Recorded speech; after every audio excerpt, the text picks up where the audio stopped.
Question में कहा गया है कि कोई एक साइंटिफिक कम्युनिटी है, उसने क्या किया है, मास लेंथ टाइम, ये फंडामेंटल यूनिट होती हैं, पूरी दुनिया जानती है फंडामेंटल क्वांटिटीज़ होती हैं, लेकिन उस साइंटिफिक कम्युनिटी ने क्या किया, अपना एक लोकल सिस्टम बनाया और कहा कि इनको हटाओ, mass length time these are not fundamental, force and speed and time these are the fundamental quantities change कर दी है अगले ने। और अब इस सिस्टम में हमें मास की यूनिट बतानी है, क्योंकि मास अब फंडामेंटल नहीं है, वो डिराइव्ड है। तो कैसे करेंगे इस प्रकार के क्वेश्चन को हम, यहाँ पर ये जो फंडामेंटल क्वांटिटीज़ हैं इनकी हेल्प से जिस क्वांटिटी को डिराइव करना है डिराइव करेंगे।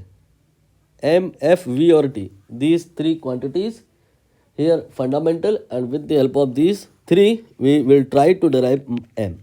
तो कोई ऐसा फॉर्मूला ढूंढ ले अगर जिनमें ये चार आ जाए क्वांटिटी, तो बात हमारी बन जाए।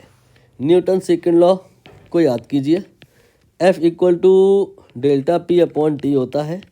यूनिट एंड डायमेंशन के पॉइंट से अगर बात करें तो चाहे पी का बात करें चाहे डेल्टा पी का बात करें, यूनिट तो दोनों की एक जैसी ही होनी है, तो चाहे डेल्टा लिखो और चाहे ना लिखो। अब P ये जो मोमेंटम होता है इसका फॉर्मूला होता है m इंटू वी। आप नोटिस करो ये चार लोग भाई बहन सारे एक ही फॉर्मूले में आ गए हैं। अब जो क्वांटिटी डिराइव्ड है उसको लेफ्ट में लिखो, बाकी सब राइट में कर लो। एफ वी अपॉन टी, एक बात चेक करो, मुझे लग रहा है गलत हो गया है। यहाँ पे m की वैल्यू आएगी F T upon M, F T upon V, F T upon V. ये फार्मूला बनाने में आई होप आपको कतई प्रॉब्लम नहीं हुई होगी। बाकी नियम क्या होता है कि अगर कभी कोई फार्मूला पता चल जाए तो हम उस फार्मूले से यूनिट निकाल सकते हैं। वो कैसे? जहाँ m लिखा है वहाँ यूनिट ऑफ m लिख दो, जहाँ f लिखा है वहाँ यूनिट ऑफ f लिख दो, जहाँ t लिखा है वहाँ यूनिट ऑफ t लिख दो।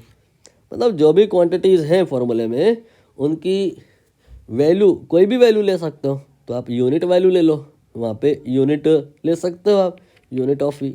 अब आगे का जो स्टेप होगा वो तो सिस्टम ऑफ यूनिट पर डिपेंड करेगा ना, क्योंकि कोई पूछे भाई वो फोर्स की यूनिट बताओ तो न्यूटन भी हो सकती है, डाइन भी हो सकती है, ये तो सिस्टम पर डिपेंड करेगा। यहाँ पे प्रश्न में दो सिस्टम इन्वॉल्व हो रहे हैं, एक तो एसआई सिस्टम और दूसरा लोकल सिस्टम, ये जो वैज्ञानिक लोग बना लिए हैं अपना, वो दोनों में हम यही सेम फार्मूला यूज़ करेंगे और दो इक्वेशन बना लेंगे। तो पहले वाले केस की हम बात करें एसआई सिस्टम की, तो वहाँ पे जो फोर्स होता है वो तो न्यूटन में होता है, 1 Newton you can say unit value for the force. And जो टी होता है वो 1 सेकेंड होता है। 1 लिखो चाहे ना लिखो उससे फ़र्क यहाँ पे आने वाला नहीं है, क्योंकि सारे 1 है।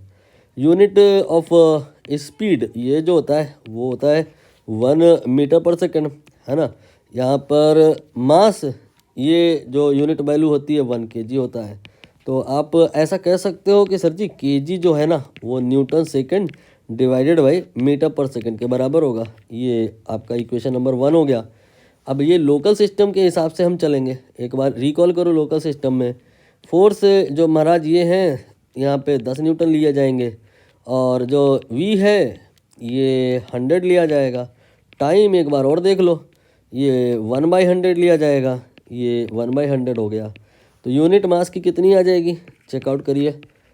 ये हो जाएगा 10 newton, then multiplied by 1/100 second, और फिर इसके बाद में 100 देन मीटर पर सेकंड। थोड़ा सा सिंप्लीफाई करेंगे तो जो मास की यूनिट आएगी that will be 10⁻³ newton second divided by metre पर सेकंड। यही आंसर सही है, गलत नहीं है। लेकिन ये तो ऑप्शन में आपको दिखाई नहीं दे रहा होगा, देखे हो जो अगर अपने ऑप्शन। तो करना क्या है, ये जो लिखा है देखो, ये जो लिखा है देखो, दोनों सेम टू सेम है। इसकी जगह पे क्या रख सकते हैं, kg रख सकते हैं। तो 10⁻³ kg आ गया। यूनिट किसकी, मास की यूनिट आ गई 10⁻³ kg। तो ऑप्शन यहाँ पर 10⁻³ kg आई थिंक बी में दिया है, तो बी ही सही होना चाहिए।